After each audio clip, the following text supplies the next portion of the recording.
Dans ce coffre reliquaire, des ossements de plus de 1300 ans, ceux de Saint-Lambert.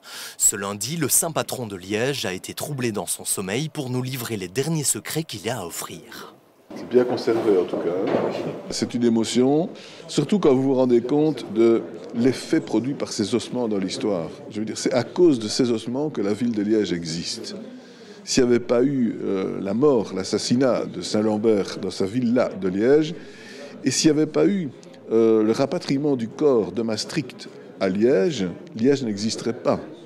Liège est devenue une ville parce qu'on est venu en pèlerinage au corps et aux os de Saint-Lambert, considérés comme des reliques et comme des sources de guérison, quoi. Et donc, en ce sens-là, c'est vraiment les origines de la ville de Liège, si vous voulez, qui apparaissent. Et donc, en ce sens-là, c'est aussi très, très émouvant. Tibia, péroné, tous préservés de l'atmosphère ambiante dans des bocaux et enroulés dans de la soie rouge pour favoriser leur conservation. L'énumération des ossements se déroule sous le regard attentif du médecin légiste liégeois Philippe Boxeau. On trouve encore des fragments relativement complets, quoi. Et on sait encore identifier de quelle partie du corps ils viennent. C'est pas mal du tout. Scientifiquement parlant, c'est génial, parce qu'il s'agit là d'un squelette qui est quand même très ancien, d'un personnage illustre, ce qui rajoute encore à l'intérêt de la chose, hein, soyons bien clairs.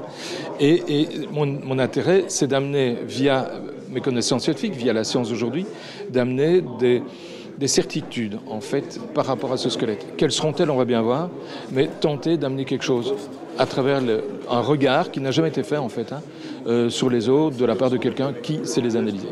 La dernière ouverture du coffre a eu lieu en 1985. Certains bocaux n'ont quant à eux pas été ouverts depuis 1895.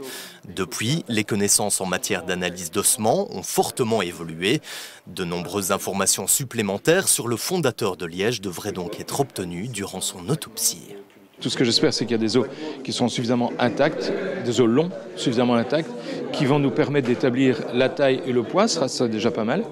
Ensuite, ce que j'espère avoir aussi, peut-être, c'est un os du bassin. Ce qu'il me faudrait, c'est une symphyse pubienne pour tenter de déterminer. J'ai vu qu'il n'y avait pas de côte, donc on est bien obligé de se réfugier sur les symphyses pubiennes pour tenter d'évaluer un âge. Et puis, enfin, ça c'est le sommet évidemment, c'est tenter de trouver le coup qui a été porté au crâne et qui serait, selon ce que l'histoire nous en dit, la cause de décès de Saint-Lambert. Pour confirmer ce dernier élément, Philippe Boxeau devra analyser le chef reliquaire, qui est en fait le haut du crâne de Saint-Lambert. Encore faut-il espérer que le présumé coup de lance n'ait pas été donné à un autre endroit du crâne, conservé dans une autre chasse. Ces informations pourront être obtenues dans quelques jours.